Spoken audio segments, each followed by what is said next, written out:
సంగారెడ్డి జైల్లో కాంగ్రెస్ ప్రభుత్వం అక్రమంగా అరెస్ట్ చేసి నిర్బంధించినటువంటి 13 మంది బీఆర్ఎస్ కార్యకర్తల్ని పరామర్శించడం జరిగింది. ఈ కేసే ఒక అక్రమ కేసు. ప్రజాస్వామ్య పద్ధతుల్లో ఎన్నికల్లో గెలవలేక పోలీస్ లాఠీలతోని అక్రమ కేసులతోని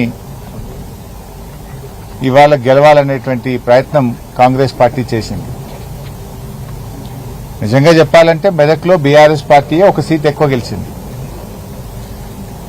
ఎన్నికలకు ముందు రోజు ఎమ్మెల్యే గారు అర్ధరాత్రి 12:30కు ఎందుకు ఆ వార్డులోకి వెళ్లారు? ఇది ఎన్నికల నియమ నిబంధన ఉల్లంఘన కాదా? సాయంత్రం 5 గంటలకు ప్రచారం ముగిసింది.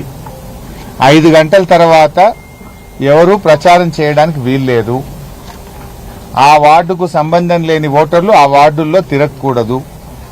మరి ఆ వార్డుకు ఎందుకు ఎమ్మెల్యే గారు రాత్రి 12:30కు 4 కార్ల కాన్వాయ్తో వెళ్లారు? 4 కార్ల కాన్వాయ్తో వెళ్లి అక్కడ ఒక ముస్లిం మహిళ ఇంటికి వెళ్లి ఆ మహిళను బెదిరించి ఆ మహిళ ఛాతి మీద చెయ్యి వేసి నైటీని చింపే ప్రయత్నం జరిగింది. ఎమ్మెల్యే గారు గన్మెనే దాడి చేసినాడు. సో ఒక ముస్లిం మహిళ మీద దాడి చేసినప్పుడు, ఆమె ముస్లిం మహిళ ఛాతి మీద చెయ్యి వేసి దాడి చేసినప్పుడు సహజంగానే ప్రజల్లో ఆవేశం వస్తుంది కదా. సహజంగానే ప్రజల్లో ఒక ముస్లిం మహిళ మీద మరో గన్మెన్ ఆ రకంగా చెయ్యి వేసి దాడి చేసి ఛాతి మీద చెయ్యి వేసినప్పుడు ఎవరైనా స్పందిస్తారు కదా. నువ్వు ఆ రాత్రి 12:30కి ఎందుకు పోయినారు? డీఎస్పీ గారు దగ్గరుండి వాళ్ళను 12:30కి తీసుకెళ్లి డబ్బులు పంచిపిస్తాడా?